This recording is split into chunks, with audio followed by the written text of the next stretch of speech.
नमस्कार, मैं हूं हरिशंकर व्यास। सेंट्रल हॉल में आपका स्वागत है।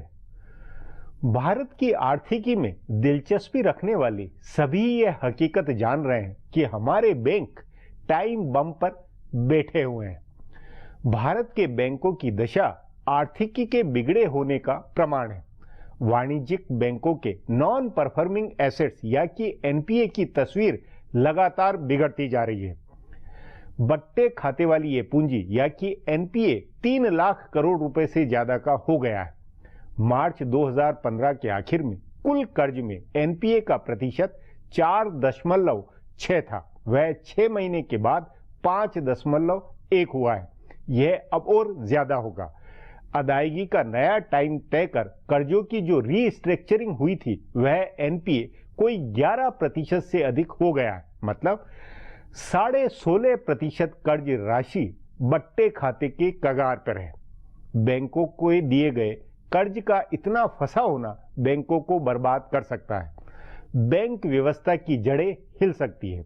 भारतीय रिजर्व बैंक के गवर्नर रघुराम राजन इसको लेकर कई दफा चेतावनी दे चुके हैं। सरकार भी अब गंभीर होती लगती है।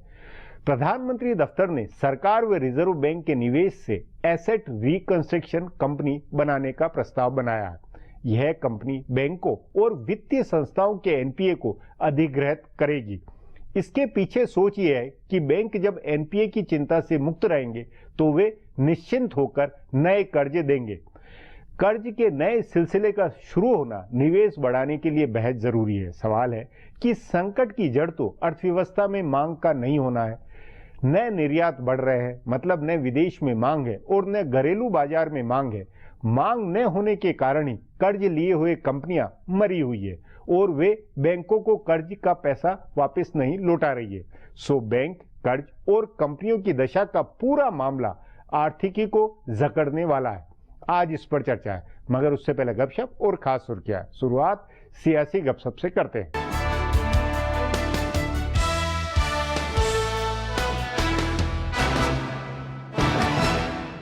बीजेपी की हिमायती पार्टियां खुलकर सामने आ रही हैं। अब तक सिर्फ शिवसेना ने ही बीजेपी के कामकाज को लेकर सवाल उठाए थे, लेकिन अब दीगर जमातें भी सवाल उठाने लगी हैं। पार्टी के कौमी सदर अमित शाह इन दिनों एनडीए की हलीफ जमातों के रहनुमाओं से मुलाकात कर रहे हैं, तो मरकजी वजीर पार्लियामानी उमूर भी हिमायती पार्टियों के साथ ऐवान के बजट इजलास की हिकमत अमली बनाने में जुटे हुए हैं। गुज़िश्ता 3 दिन में बीजेपी के रहनुमाओं ने खूब वर्जिश की है। एनडीए में बीजेपी की 3 हलीफ जमातें अकाली दल, शिवसेना और टीडीपी ने अहम फैसलों में हिमायती पार्टियों को शामिल करने का मुतालबा किया है। वो चाहते हैं कि जिस तरह अटल बिहारी वाजपेयी के वजीर आजम रहते एनडीए काम करता था, उसी तरह उसे अब भी काम करना चाहिए। हालांकि खुलकर किसी हिमायती ने कोई राब्ताकार कमेटी बनाने का मुतालबा नहीं किया है, लेकिन वो यही कहना चाह रहे थे। हालांकि उससे पहले बीजेपी के माहिरीन जराए ने इस राब्ताकार कमेटी बनाए जाने के इम्कानात को खारिज कर दिया है। बिहार में गुज़िश्ता साल मिली करारी शिकस्त की वजह से वहां की हिमायती पार्टियां बैकफुट पर है और इसीलिए खामोश है। दलित मसले पर इक्का दुक्का बयानों के अलावा एलजेपी, हम और आरएलएसपी के रहनुमाओं ने हुकूमत और बीजेपी के कामकाज को लेकर कोई सवाल नहीं उठाया है, लेकिन कहा जा रहा है कि ये तीनों पार्टियां खासकर रामविलास पासवान की एलजेपी की तरफ से कुछ सरोकार जाहिर किए गए हैं।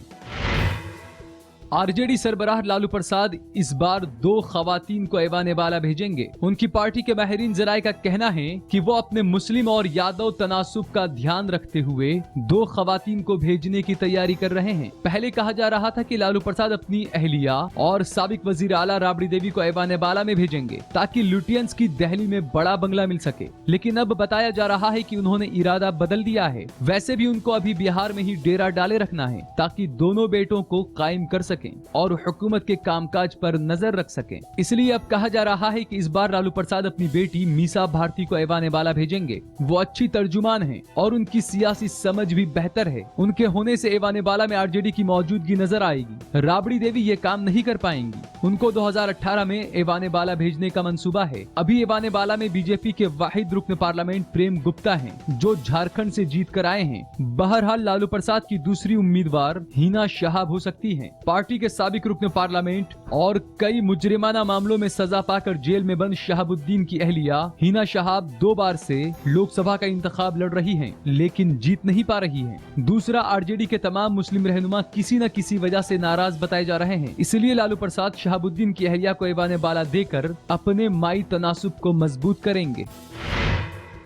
अभी बाज़ाब्ता तौर पर कांग्रेस या बयां महाज के रहनुमाओं ने मगरबी बंगाल में मफाहमत के इम्कानात को खारिज नहीं किया है। 12-13 फरवरी को कोलकाता में बंगाल के बायां महाज रहनुमाओं का इजलास होने वाला है। इसमें इस पर गौर किया जाएगा, लेकिन माहिरीन जराए का कहना है कि दोनों के बीच मफाहमत के कोई इम्कानात नहीं है। केरल में दोनों जमातों के रहनुमा इस मफाहमत की मुखालफत कर रहे हैं। कांग्रेस को इसमें नुकसान के ज्यादा इम्कानात नजर आ रहे हैं, इसलिए वो इससे बचना चाहती है। असम और बंगाल दोनों जगह बिहार के वजीर आला नीतीश कुमार ने कांग्रेस के मफाहमत की पहल की थी। उन्होंने असम में बदरुद्दीन अजमल के साथ कांग्रेस की मफाहमत कराकर अजीम इत्तेहाद की तजवीज पेश की थी। तो बंगाल के लिए उनकी तरफ से पेशकश की गई थी कि बायां महाज के सीएम उम्मीदवार के नाम का ऐलान करके कांग्रेस उसके साथ मिलकर लड़े। लेकिन केरल के कांग्रेसी और बायां महाज के रहनुमाओं की मुखालफत से ये मुश्किल नजर आ रहा है। केरल से सीपीएम के रुकन पार्लियामेंट एमबी राजेश ने ऐसे किसी इत्तेहाद की मुखालफत की है। उन्होंने कहा कि सीपीएम केरल में कांग्रेस के वजीर आला ओमन चांडी के खिलाफ बदउनवानी के मामले पर महाज खोले हुए है। उसी कांग्रेस के साथ वो कैसे मफाहमत कर सकते हैं। इसी तरह ओमन चांडी ने पहले ही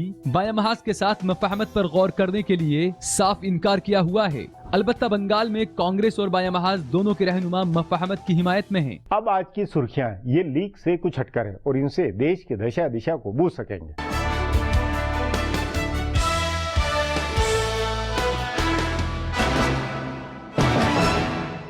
अरुणाचल प्रदेश में असेंबली के इजलास को लेकर हुए ड्रामे में गवर्नर के किरदार पर समाअत करते हुए अदालत उज़्मा ने सख्त तेवर दिखाए हैं। अदालत उज़्मा ने गवर्नर पर सवाल उठाते हुए कहा कि गवर्नर को आईन के तहत काम करना होता है। अदालत ने कहा कि गवर्नर का किरदार जमहूरियत को सही तरीके से चलाने का है, जमहूरियत को चोट पहुँचाने का नहीं। अदालत उज़्मा ने पूछा कि गवर्नर ने स्पीकर को असेंबली का इजलास पहले बुलाने का पैगाम कैसे भेजा। 5 जजों की आईनी बेंच के सामने समाअत के दौरान गवर्नर के वकील ने कहा कि स्पीकर का किरदार शक के घेरे में था और गवर्नर को लग रहा था कि वो वजीर आला की हिमायत में कदम उठाएंगे और वजीर आला अक्सरियत खो चुके थे। वकला ने कहा कि गवर्नर ने स्पीकर पर लगे इल्जामात पर कुछ नहीं किया, बल्कि ये काम असेंबली पर छोड़ा था। इस दौरान अदालत उज़्मा ने कहा कि गवर्नर को इससे कोई लेना देना नहीं है कि किसे अक्सरियत मिलेगी। गवर्नर खदशात की बुनियाद पर कदम नहीं उठा सकते।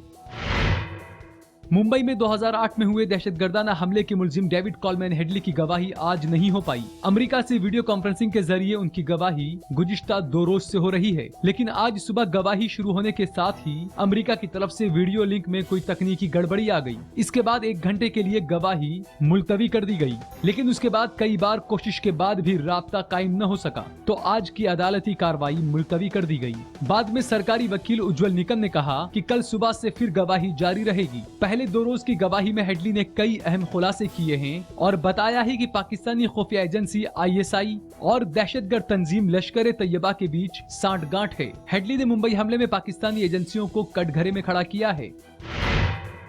सियाचिन ग्लेशियर में मौत को मात देने वाले हिंदुस्तानी फौज के लांस नायक हनुमंत थप्पा की सेहत के लिए पूरा मुल्क दुआएं कर रहा है। हनुमंत थप्पा की हालत अब भी नाजुक बनी हुई है। डॉक्टरों ने बताया है कि वो कोमा में हैं और उनके जिस्म के कई अज्जा सही से काम नहीं कर रहे हैं। उनके लीवर और किडनी का फंक्शन भी सही नहीं है और उनको निमोनिया भी है। वजीर आजम नरेंद्र मोदी ने कल खुद आर्मी के अस्पताल में जाकर हनुमंत थप्पा की तबीयत का हालचाल लिया था। सदर मोहतरम प्रणब मुखर्जी ने भी उनकी बहादुरी की तारीफ की थी। हनुमंत थप्पा की सेहत के लिए मुल्क भर में दुआएं की जा रही है। हिंदी फिल्मों के सुपरस्टार अमिताभ बच्चन ने उनकी सेहतयाबी की दुआ करते हुए ट्वीट किया है कि हमारी दुआ उनके साथ है जो मुश्किल हालात में हमें बचाए रखते हैं और मुल्क के लिए खिदमत अंजाम देते हैं। सचिन तेंदुलकर ने भी लांस नायक हनुमंत थप्पा के जल्दी सेहतयाब होने की दुआ की है।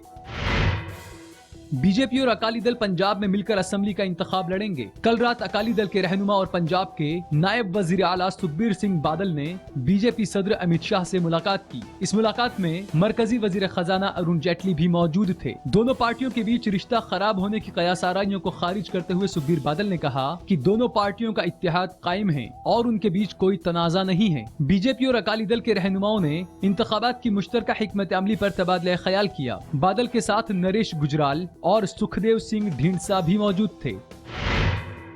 बीएसपी सरबराह मायावती ने इल्जाम आयद किया है कि समाजवादी पार्टी ने गुंडागर्दी के दम पर पंचायत के सदर और ब्लॉक प्रमुख का इंतखाब जीता है। उन्होंने कहा कि इससे सपा को भले इत्मीनान मिल रहा हो, लेकिन अवाम के बीच उसकी शबीह काफी ज्यादा खराब हो चुकी है। मायावती ने सूबे में बीएसपी की सभी यूनिटों के सीनियर ओहदेदारान और कारकुनान के इजलास में कहा कि सीधे अवाम के जरिए मुंतखब किए गए जिला पंचायत मेंबरान के इंतखाब में बीएसपी अव्वल रही थी, लेकिन जिला पंचायत के सदर और ब्लॉक प्रमुखों के इंतखाब से सपा ने इख्तदार और सरकारी मशीनरी और मुजरिमाना शबीह वाले लोगों का बड़े पैमाने पर इस्तेमाल किया। उन्होंने ये भी कहा कि कानून साज काउंसिल की 36 सीटों के लिए सपा ने जैसे उम्मीदवार दिए हैं, उससे साफ हो रहा है कि ये जात बिरादरी, मुजरिमाना शबीह वाली शख्सियत और अकरबा परस्ती की पार्टी है। मायावती ने साथ ही अपनी पार्टी के रहनुमाओं को आइंदा साल होने वाले इंतखाबात की तैयारियों में जुट जाने को कहा है। फिलहाल अब एक ब्रेक है, फिर खुलासा होगा।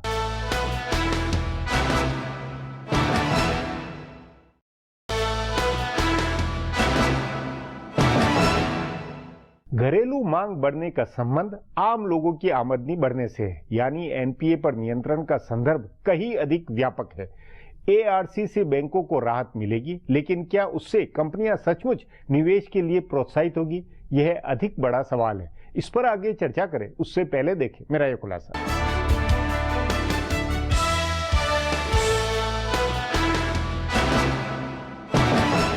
गुज़िश्ता दहाई में जब अमेरिका में बैंक और माली इदारे दिवालिया हो रहे थे, तब हिंदुस्तान में बैंकों की सेहत का अंदाजा लगाया गया था और कहा गया था कि हिंदुस्तान में बैंकिंग निजाम की बुनियाद इतनी मजबूत है कि किसी हाल में नहीं हिलेगी। और खसारे के खाते में जा रही रकम की बढ़ती मिकदार ने हिंदुस्तानी बैंकों की बुनियाद हिला दी है।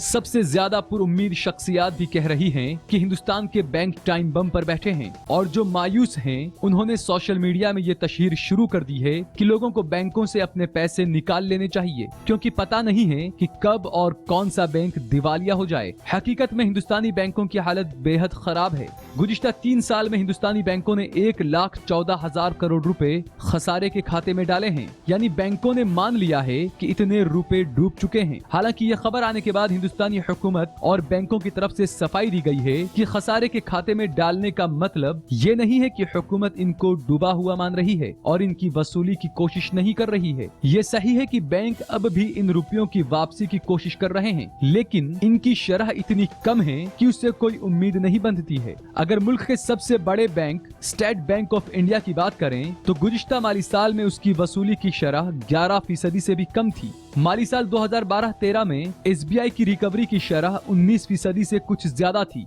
जो अगले साल कम होकर 11.71% पर आ गई और 2014-15 में कम होकर 10.88% हो गई। प्राइवेट हल्के के सबसे बड़े बैंक आईसीआईसीआई की बैंक रिकवरी की शरह भी तकरीबन इतनी ही है, लेकिन खसारे के खाते की रकम भी कम है। गुज़िश्ता माली साल में खसारे के खाते में डाली गई उसकी रकम 832 करोड़ रुपए थी। पब्लिक सेक्टर के बैंकों की हालत में मौजूदा माली साल में भी इस्लाहात की कोई गुंजाइश नजर नहीं आ रही है। मौजूदा माली साल 2015-16 की पहली 6 माही में हिंदुस्तान के सरकारी बैंक 25,000 करोड़ रुपए खसारे के खाते में डाल चुके हैं और अंदाजा लगाया जा रहा है कि पूरे साल में तकरीबन 52,000 करोड़ रुपए खसारे के खाते में चले जाएंगे, यानी कि डूब जाएंगे। इसमें से कुछ की वसूली हो सकती है, लेकिन ज्यादातर रकम डूबने वाली है। बैंक उन नामों का खुलासा नहीं कर रहे हैं जिन पर कर्ज का बकाया है और वसूली नहीं हो पा रही है, लेकिन ये अंदाजा लगाना मुश्किल नहीं है कि बैंकों का बकाया कर्ज बड़े कॉर्पोरेट घरानों पर है। हुकूमत ने बैंकों से कहा है कि वो दबाव बनाकर उनसे वसूली करें, लेकिन दबाव बनाकर वसूली करना इसका हल नहीं है। हिंदुस्तान में इक्तिसादी सरगर्मियों को बढ़ावा देना और सरमायाकारी को फरोग देना सबसे ज्यादा जरूरी है। ये तभी मुमकिन है जब बैंक नए कर्ज देना शुरू करें। इससे ऐसा लग रहा है कि इक्तिसादियात एक ऐसे भंवर में फंसी है जिससे निकलना आसान नहीं है। मुल्क में या दुनिया के दूसरे ममालिक में भी मांग बढ़ नहीं रही है, तामीरी कामकाज ठप है, बैंक नए लोन देने से कतरा रहे हैं और सरमायाकारी भी जरूरत के मुताबिक नहीं है। अब एक ब्रेक है, उसके बाद अपने बैंकों के भारी संकट पर चर्चा करेंगे।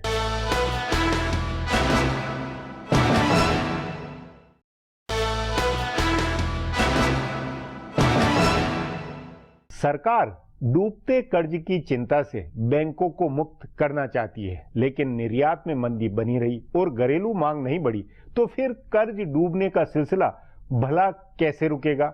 घरेलू मांग बढ़ने का संबंध आम आमदनी बढ़ने से है, यानी डूबे कर्जों पर नियंत्रण का संदर्भ कहीं अधिक व्यापक है। इस पर चर्चा के लिए आज मेरे साथ आर्थिक मामलों के जानकार आनंद प्रधान हैं। आनंद जी, सरकार के बैंकों के कर्ज जिस तरह फंसे हुए हैं और उनका आकार जिस तरह बढ़ता जा रहा है, वो संकट बैंकों के अस्तित्व के लिए कितना गंभीर है? मैं समझता हूं न सिर्फ बैंकों के लिए बल्कि पूरी अर्थव्यवस्था के लिए वो सचमुच में एक टाइम बम की तरह से हो गया है। नहीं, लेकिन क्यों हो गया है इसकी वजह मैं बता रहा हूं। उसकी वजह यह है कि पिछले 13 साल में पहली बार जो बैंकों का एनपीए, घोषित एनपीए है उनका, जिसको हम कह लें कि वो अपनी तरफ से उन्होंने पैसा डूबा हुआ मान लिया है, तो वो करीब उनके कुल एडवांसेस का 5% है। और उसमें अगर हम कॉर्पोरेट डेट रिस्ट्रक्चरिंग को भी मान लें, यानी जिसमें बैंक कॉर्पोरेट्स ने डिफॉल्ट किया लेकिन उनको रिस्ट्रक्चर कर दिया, तो वो करीब 11.5% के आसपास पहुंच चुका है। पर ये 16% टोटल बनता है ये। और तो जो अनऑफिशियल रिपोर्ट हैं वो कह रही है कि लगभग 1/4 तक है, 17% से लेकर के 25% के बीच में है। ऑफिशियली तो वो 12% के आसपास। तो अगर ये 25% फंसा रहे तो बैंकों का क्या होगा? तो बैंकों का ये हालत हो गई है कि पिछले 20 साल में पहली बार ऐसा है कि जो बैंक कर्ज देते हैं वो सिंगल डिजिट में आ गया है। 20 साल में सबसे कम जो क्रेडिट देने का या कर्ज देने का उनका रेशियो है वो इस समय गिर गया है, क्योंकि वो नया कर्ज नहीं दे रहे कि उनके पास पैसा नहीं है। क्योंकि जब भी आपके पास बैड लोन हो जाता है या जो पैसा डूब रहा है तो आपको प्रोविजनिंग करनी पड़ती है, क्योंकि रिजर्व बैंक ने इस बीच इस पर बहुत सख्त रवैया अपनाया है। अच्छा। क्योंकि वो और ये बात सही भी है कि अगर बैंक डूबेंगे तो पूरी अर्थव्यवस्था डूब जाएगी। तो अगर बैंकों को बचाना है तो उन्होंने कहा भाई आप उसके लिए प्रोविजनिंग कीजिए। जब बैंकों ने उसके लिए प्रोविजनिंग करनी शुरू की कि इतना पैसा डूबा है तो उतना आपके लिए रखना पड़ेगा, तो अगर रख रहे हैं तो आपके पास पैसा देने के लिए नहीं है। और इस समय अर्थव्यवस्था आपकी इन्वेस्टमेंट मांग रही है, उसके लिए आप चाहते हैं कि प्राइवेट इन्वेस्टमेंट बढ़े। प्राइवेट इन्वेस्टमेंट के लिए जरूरी है कि वो उनको लोन मिले। तो लोन देने के लिए बैंक बहुत ही रिलक्टेंट हैं। और दूसरा ये भी है कि जो इसमें एक बड़ी समस्या ये आ रही जिसकी तरफ रिजर्व बैंक ने भी ध्यान दिलाया कि जो इस पूरे जो 3-3.5 लाख करोड़ का जो एनपीए है उसमें ज्यादातर बड़े बारोअर्स हैं, जो कॉर्पोरेट्स हैं, उनका पैसा फंसा हुआ है। अब वो रिजर्व बैंक बार बार जोर दे रहा है कि ऐसा नहीं चल सकता। जैसे अभी राजन ने भी कहा कि भाई आप जो है एक तरफ आपका लोन भी फंसा हुआ, दूसरी आप बड़ी बड़ी पार्टियां भी कर रहे हैं, पैसे उड़ा रहे हैं, पब्लिक में क्या मैसेज जा रहा है? तो ये एक तरह से सरकार के लिए भी धर्म संकट खड़ा हो गया कि अगर इनकी मदद करने के लिए आए तो तुरंत आरोप लगेंगे, और दूसरी तरफ अगर इनकी मदद न की जाए तो जो स्थिति लॉकजाम फंस गई है कि इसमें कोई रास्ता नहीं दिखाई पड़ रहा है, पूरे अर्थव्यवस्था के लिए, पूरे आर्थिक तंत्र के लिए, फाइनेंशियल सिस्टम की स्टेबिलिटी के लिए एक बड़ा खतरा पैदा हो गया। तो उसके अंदर जो सरकार और रिजर्व बैंक के बीच में एक नई कंपनी बना के लोन को ट्रांसफर करने की बात हुई है, ये कितनी दमदार, इसमें क्या है? ये जो खबरें आ रही हैं कि सरकार एक अपनी तरफ से, सरकार और रिजर्व बैंक दोनों की इक्विटी के साथ एक एसेट रिकंस्ट्रक्शन कंपनी बनाई जाए और जो बैंकों का एनपीए है वो ले ले और वो फिर उसके मैनेजमेंट का या उनको सेल करने का या उनके स्ट्रेटेजिक सेल का फैसला करे। अब इसमें सवाल ये, जो खबरें आ रही हैं, रिपोर्टें आ रही हैं, उसमें रिजर्व बैंक का कहना है कि ये तो एक तरह से मोरल हैजार्ड पैदा करना है, एक तरह से टैक्स पेयर्स के पैसे पर, क्योंकि अल्टीमेटली या तो सरकार पैसा लगाए उस कंपनी में और रिजर्व बैंक लगाए, ये तो हमारा आपका पैसा है। तो हमारे आपके पैसे से जो टैक्स पेयर का पैसा है उसके पैसे से आप बड़े कॉर्पोरेट्स को, जो लोग पैसा मतलब डुबा करके एक तरह से विलफुल डिफॉल्टर्स हैं, उन विलफुल डिफॉल्टर्स को आप मदद कर रहे हैं, तो पूरे सिस्टम में आप क्या मैसेज दे रहे हैं? नहीं, मैं इसको उदाहरण तो ये एक रिजर्व बैंक का इस पर थोड़ा सा रिलक्टेंस है, पर सरकार जिस तरह की स्थिति में फंसी हुई है उसके सामने अब कोई चारा नहीं दिखाई पड़ रहा है, क्योंकि रिजर्व बैंक के दबाव के बावजूद जो कर्ज की वापसी है वो वापस नहीं हो रही है, क्योंकि कुछ उसमें जेन्युइन मामले भी हैं जहां इंफ्रास्ट्रक्चर में या पावर सेक्टर में बहुत सारी चीजें फंस गई, इकोनॉमी की ग्रोथ रेट गिरी हुई है, तो वो बेचारे पे करने की स्थिति में भी नहीं है। पर मैं बेचारे नहीं, लेकिन इसमें ये मूल कारण कितना जिम्मेवार है कि मांग ही नहीं है,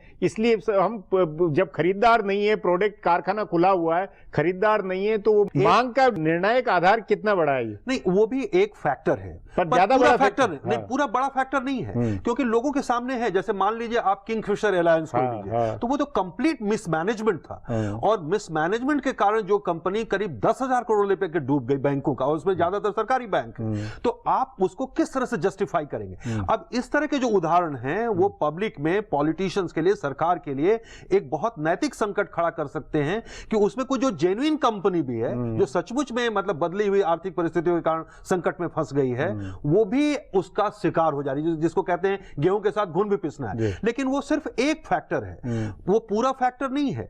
और इसमें हमें ऐसा लगता है कि एक तो ये आज की समस्या नहीं है, पिछले 5-7 साल से जो इकोनॉमिक डाउनटर्न शुरू हुआ उसके बाद से ये धीरे धीरे बिल्डअप होता चला गया है। नहीं, पर आपके अनुसार रिजर्व बैंक और रघुराम राजन वो इस स्थिति, पूरी स्थिति के लिए ज्यादा किसको जिम्मेवार मान रहे हैं? ये कारपोरेट की नीयत को लेकर, या कुल इकोनॉमी की दशा खराब है इस कारण साइकिल नहीं ठीक हो पा रहा है? उनका ये कहना है कि इसमें कारपोरेट की नीयत पर वो ज्यादा सवाल उठा रहे हैं, और इसीलिए उन्होंने देखिए कि पिछले दिनों सरकारी क्षेत्र के बैंकों को कहा कि आप लोग इस पर ज्यादा से उन्होंने काफी हड़काया उनको, और ये कहा कि आप इनको विलफुल डिफॉल्टर घोषित करने के लिए आप प्रयास करिए।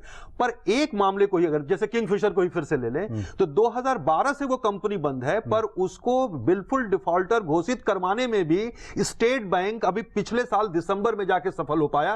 कोर्ट कचहरी में मामला इतना लंबा खिंचता है कि उसमें वो कुछ बैंक भी कुछ नहीं कर पा रहे। नहीं तो बिल्कुल डिफॉल्टर का मतलब यह हुआ कि अगर आपने एक जगह डिफॉल्ट कर दिया है तो आपको आगे कहीं अब लोन नहीं मिलेगा, लेकिन जब तक आप वो नहीं है तब तक आप दूसरी जगह से लोन ले रहे हैं, तीसरे बैंक से ले रहे हैं आप, जिसको कहते हैं क्रोनिक कैपिटलिज्म, जिसकी बड़ी चर्चा हुई पिछले सरकार के समय में। तो बहुत सारे लोगों को लगता है कि सरकारी बैंकों के पैसे पर कुछ लोग एक तरह से, जिसको रघुराम राजन कहते हैं फ्री लोडर्स हैं ये, तो ये इसका फायदा उठा करके एक तरह से इसका मजे लूटते हैं, और ये जानबूझ करके भी डिफॉल्टर्स होते हैं। तो मुझे लगता है कि इसमें दोनों ही बातें बहुत जरूरी हैं कि एक तो मैसेज कड़ाई से जाना चाहिए, क्योंकि ये एक रेगुलर फेनोमेना नहीं होना चाहिए, और ये इससे एक बड़ी संकट खड़ा हो सकता है। आनंद जी, बातचीत को यहीं समाप्त करेंगे। प्रोग्राम में आने के लिए बहुत बहुत धन्यवाद। हमारा प्रोग्राम अब यहीं खत्म होता है। आग्रह है प्रोग्राम पर अपनी राय hsvyas@nayaindia.com पर ईमेल करके बताएं, या hsvyas@ ट्विटर और Facebook/नया इंडिया न्यूज़पेपर पर जाहिर करें। अब कल फिर मिलेंगे इसी चैनल पर, इसी समय।